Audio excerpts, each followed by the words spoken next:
Are you ready for some Joseph Murphy? But we're not doing that today. We're gonna stay with Neville for this video, because of just there's something I want to add to yesterday's video in terms of the discussion before we delve into kind of these pragmatic, practical Murphy tips that sound a lot like Neville, and that, as many of you already know, were not originated by Neville, but actually came before Neville's time, before Joseph Murphy's time, and were, relatively known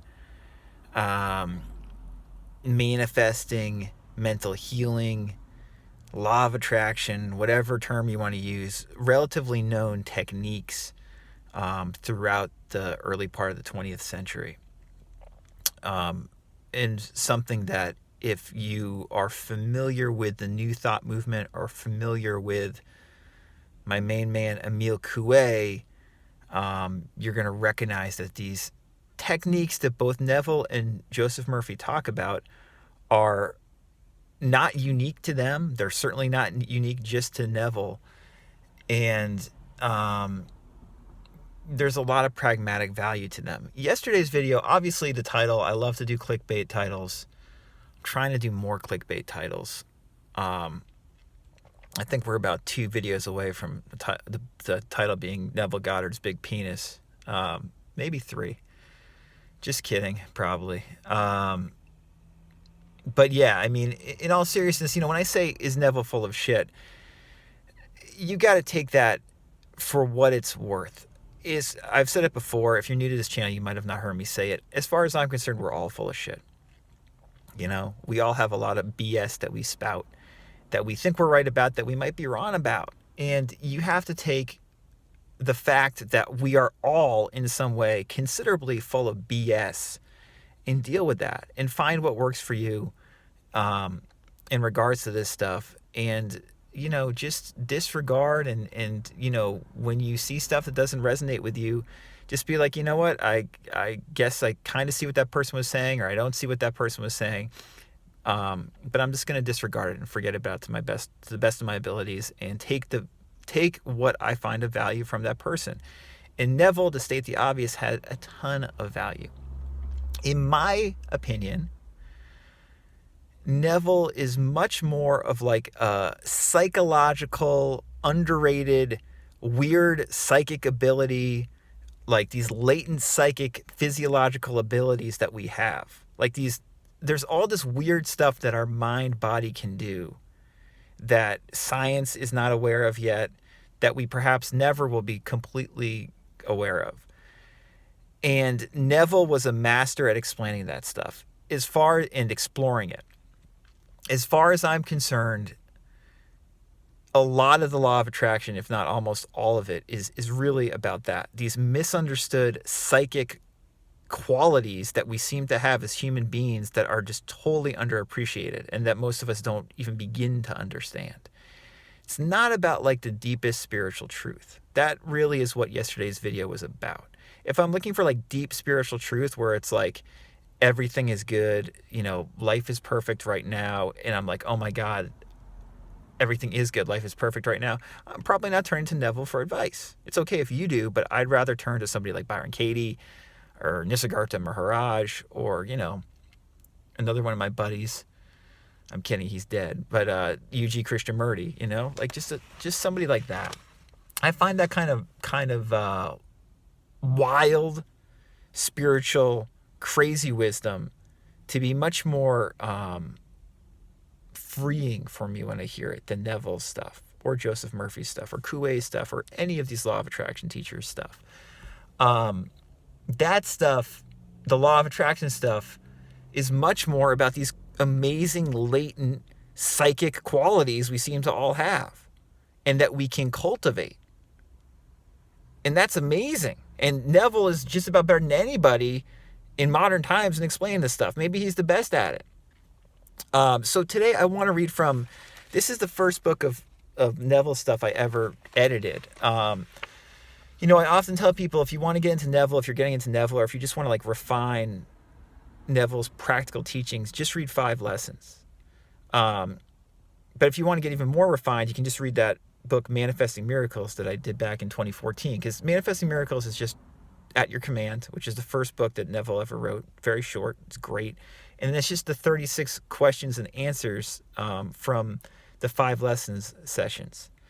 And those 36 questions and answers are incredibly valuable to read and reread. And this is one of them. I just want to read it to you today. The questions that they asked Neville. This is very interesting, and it ties in directly to what we're talking about in regards to these latent psychic qualities that we seem to have, that we don't really understand, but we can utilize, and which seemingly people knew about throughout recorded history. Like 2,000 years ago, biblical times, people were utilizing this stuff, and they're still utilizing it to this day. So somebody asked Neville, what is the cause of disease and pain? And he says, the physical body is an emotional filter. Many human ailments, hitherto considered purely physical, are now recognized as rooted in emotional disturbances. Pain comes from lack of relaxation. Let me say that again. Pain comes from lack of relaxation. I'm in Harvard Square. There's a dog really letting loose. Pain comes from lack of relaxation. The dog understands that. When you sleep, there is no pain. If you are under an anesthetic, there is no pain because you are relaxed, as it were. If you have pain, it is because you are tense and trying to force something. You cannot force an idea into embodiment. You simply appropriate it. It is attention minus effort. Only practice will bring you to that point where you can be attentive and still be relaxed.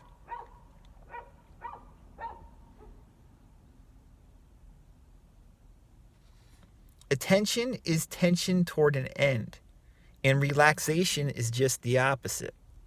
Here are 2 completely opposite ideas that you must blend until you learn, through practice, how to be attentive but not tense. The word contention means attention minus effort. In the state of contention, you are held by the idea without tension. That is a freaking terrific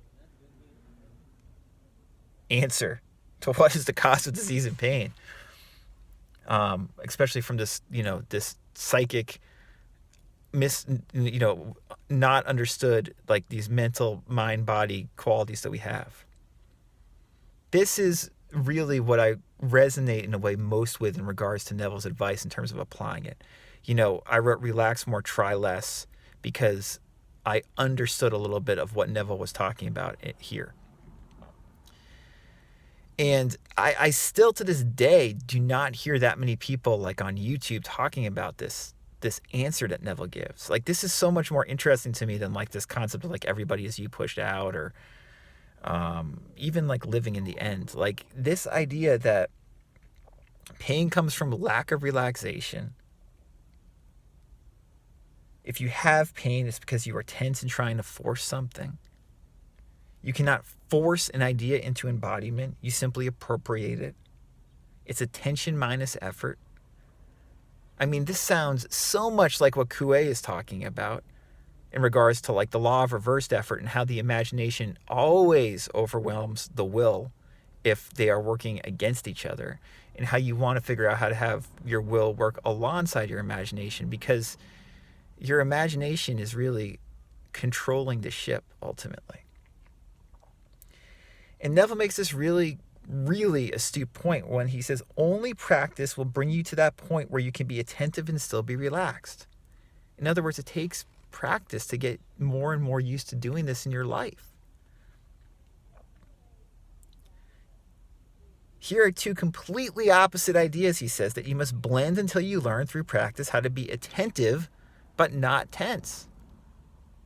One could say to control your imagination.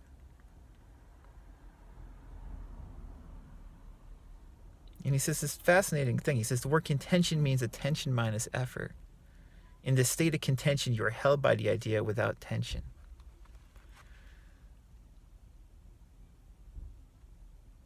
So through SATs, through visualization exercises like Neville talks about, you can have attention minus effort. Obviously, very, very powerful to do that when you practice it and get more used to doing it. I would argue an easier way for most of us is to do something more like, the autosuggestion and active affirming type of exercises that we talk about that line up with what Coué always teaches. But regardless of how you do it, there's many, many different ways to do it. And we're going to explore this idea of attention minus effort more in these upcoming Joseph Murphy technique videos. It's really important to remember this, I think, that this idea that pain comes from a lack of relaxation. You cannot force an idea. You can't use will, in other words, to get an idea into embodiment. You appropriate it, meaning you imagine it. You use your imagination to get an idea to come into physical, external embodiment. Attention minus effort. Fascinating. Because your imagination is free. You don't have to force it. It's just there. Your thinking is just there. Only practice will bring you to that point where you can be attentive and still be relaxed. Really interesting stuff. So I think the next video after this is going to be a podcast episode I recorded yesterday, a meditative episode where I talk about Joseph Murphy speaking about compulsion and how our thinking and imagination is compulsive. In other words, our subconscious is compulsive. And through what Neville's talking about here, we can learn to compulsively think more and more positively, compulsively to imagine better and better things. I hope that this was all helpful.